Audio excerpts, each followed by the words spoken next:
नमस्कार, स्वागत आहे आपलं कथाकुंज मराठी या आपल्या मराठी कथा चॅनलवर, जिथे तुम्ही पाहू शकता धार्मिक, ऐतिहासिक आणि प्रेरणादायी अशा मराठी कथा. मित्रमैत्रिणींनो, मनाचे सर्व विकार दूर करून मुक्तिधामाकडे नेणारा राजमार्ग म्हणजे श्री गुरुचरित्र ग्रंथ होय. आज आपण या पवित्र ग्रंथाच्या 27व्या अध्यायापर्यंत येऊन पोहोचलो आहोत. तरी अजूनही तुम्ही या अध्यायांचं वाचन किंवा श्रवण केलं नसेल तर आजपासून नक्की सुरुवात करा. शुद्ध आणि पवित्र मनाने या ग्रंथाचे वाचन आणि श्रवण केल्यास आपणास अनेक आश्चर्यकारक परिणाम पाहावयास मिळतात. ह्या अध्यायांचा अखंडपणे लाभ घेण्यासाठी कथाकुंज मराठी या आपल्या मराठी कथा चॅनलला सबस्क्राईब करा, म्हणजे वेळोवेळी येणारे या अध्यायांचे नवीन व्हिडिओज तुमच्यापर्यंत सहज पोहोचतील. सादर आहे श्री गुरुचरित्राच्या मराठी अनुवादाच्या मालिकेतील अध्याय 27. उर्मट ब्राह्मणांस श्री गुरूंद्वारे शिक्षा. नामधारकाने सिद्धमुनींच्या चरणांना वंदन करून त्यांचे स्तवन केले आणि विचारले. श्री गुरूंनी त्या ब्राह्मणांना चारही वेदांचा विस्तार समजावून सांगितला. मग काय झाले ते मला समजावून सांगा. नामधारकाने असे विचारले असता सिद्धमुनी म्हणाले, नामधारका, श्रीगुरूंची महती किती सांगावी. त्यांनी त्या मूर्ख ब्राह्मणांना समजाविण्याचा खूप प्रयत्न केला. त्यांचे हिताहित कशात आहे हेही सांगितले, पण काहीही उपयोग झाला नाही. वादविवाद करा, नाहीतर जयपत्र द्या, हाच ठेका त्यांनी धरला. त्या ब्राह्मणांचा हा दुराग्रह पाहून श्री गुरु संतापले. ते म्हणाले, ठीक आहे, जशी तुमची इच्छा. दिव्यावर झडप घालणाऱ्या पतंगाप्रमाणे तुम्ही स्वतःचे अहित करायचे जर ठरविलेच आहे तर त्याला कोण काय करणार. त्याचवेळी श्रीगुरूंना दूर अंतरावर एक मनुष्य दिसला. श्रीगुरू आपल्या शिष्यांना म्हणाले, त्या मनुष्याला बोलावून आमच्याकडे आणा. त्यावर शिष्याने त्या मनुष्याला बोलावून आणले. श्रीगुरूंनी त्याची नीट चौकशी केली. तेव्हा तो म्हणाला, महाराज, मी हीन जातीचा मातंग आहे, म्हणूनच गावाच्या बाहेर राहतो. माझे पूर्वपुण्य मोठे, म्हणूनच मला आज तुमचे दर्शन झाले. आणि असे म्हणून त्याने श्रीगुरूंना साष्टांग नमस्कार घातला. श्रीगुरूंनी एका शिष्याला आपला दंड दिला आणि जमिनीवर 7 समांतर रेषा काढायला सांगितले. त्या शिष्याने जमिनीवर 7 रेषा काढल्यावर श्रीगुरू त्या मातंगाला म्हणाले, आता तू एक एक रेषा ओलांडून पुढे ये. मी विचारलेल्या प्रश्नांची उत्तरे दिल्यानंतरच पुढची रेषा ओलांडायची. श्रीगुरूंनी सांगता क्षणी तो मनुष्य पहिली रेषा ओलांडून पुढे आला आणि त्या क्षणी त्याला ज्ञानप्राप्ती झाली. श्रीगुरूंनी त्याला विचारले, तू कोण आहेस, तुझी जात कोणती. तो म्हणाला, मी भिल्ल जातीचा आहे, माझे नाव वनराखा. दुसरी रेषा ओलांडताच त्याला पूर्वजन्माचे ज्ञान झाले. तो त्या जन्मातील अनेक गोष्टी सांगू लागला. ते पाहून सर्व लोकांना मोठे आश्चर्य वाटले. तिसरी रेषा ओलांडताच त्या मनुष्याला तत्पूर्वीच्या जन्माचे स्मरण झाले आणि तो म्हणाला, माझे नाव गंगासूत, मी गंगेच्या काठी राहतो. चौथी रेषा ओलांडताच तो म्हणाला, माझे नाव सोमदत्त, मी वैश्य आहे. 6वी रेषा ओलांडताच तो म्हणाला, मी क्षत्रिय असून माझे नाव गोवर्धन. 7वी रेषा ओलांडताच तो म्हणाला, माझे नाव अध्यापक, मी ब्राह्मण असून मी वेदशास्त्र व्याकरणामध्ये पारंगत आहे.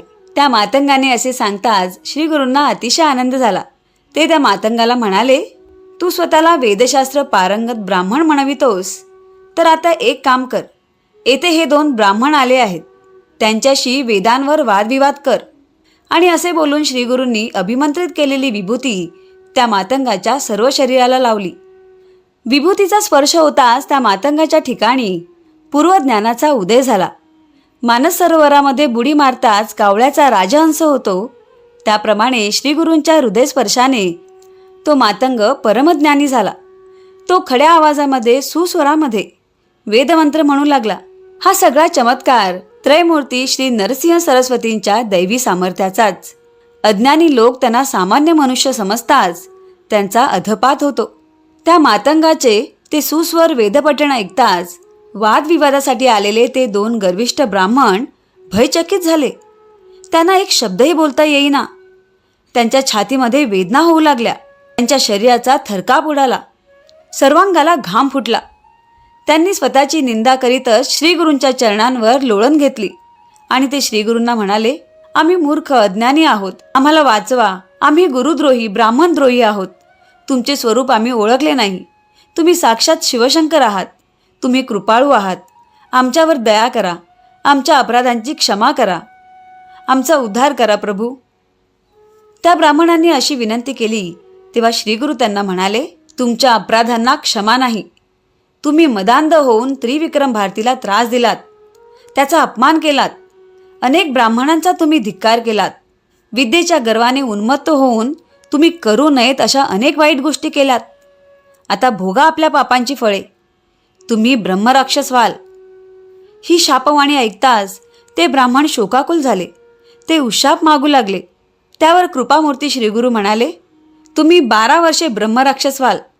तुम्हाला कृतकर्माचा पश्चाताप झाल्यामुळे तुम्ही शांत राहाल. पुढे तुम्हाला एक ब्राह्मण भेटेल, तेव्हा तुम्ही शुल्क नारायण असे शब्द उच्चाराल. त्याच्या पुढील वाक्य तो तुम्हाला सांगेल आणि तेव्हाच तुमचा उद्धार होईल. आता तुम्ही नदीवर जा. श्रीगुरूंनी असे सांगताच ते ब्राह्मण गावाबाहेर गेले आणि नदीच्या तीरावर जाताच त्यांची हृदयक्रिया बंद पडली आणि त्यांचा मृत्यू झाला. कृतकर्माचे फळ ज्याचे त्यालाच भोगावे लागते. त्या आत्मघातकी ब्राह्मणांना गुरुशापाने मृत्यू आला आणि ते ब्रह्मराक्षस झाले.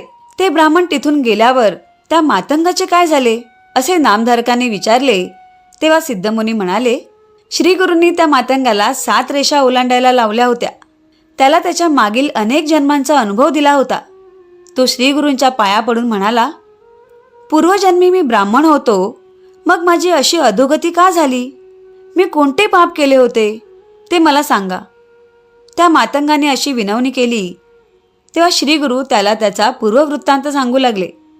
ग्रंथकार सरस्वती गंगाधर सांगतात, श्री गुरुचरित्रातील पुढील कथा जे श्रवण करतील ते महापातकी जरी असले ना तरी ब्रह्मज्ञानी होतील.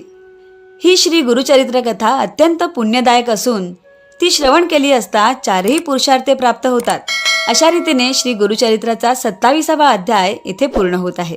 या अध्यायाच्या श्रवणाने पठणाने गर्व नष्ट होऊन चित्त शुद्ध होते. विद्वानाचा छळ दोषाची निवृत्ती होते.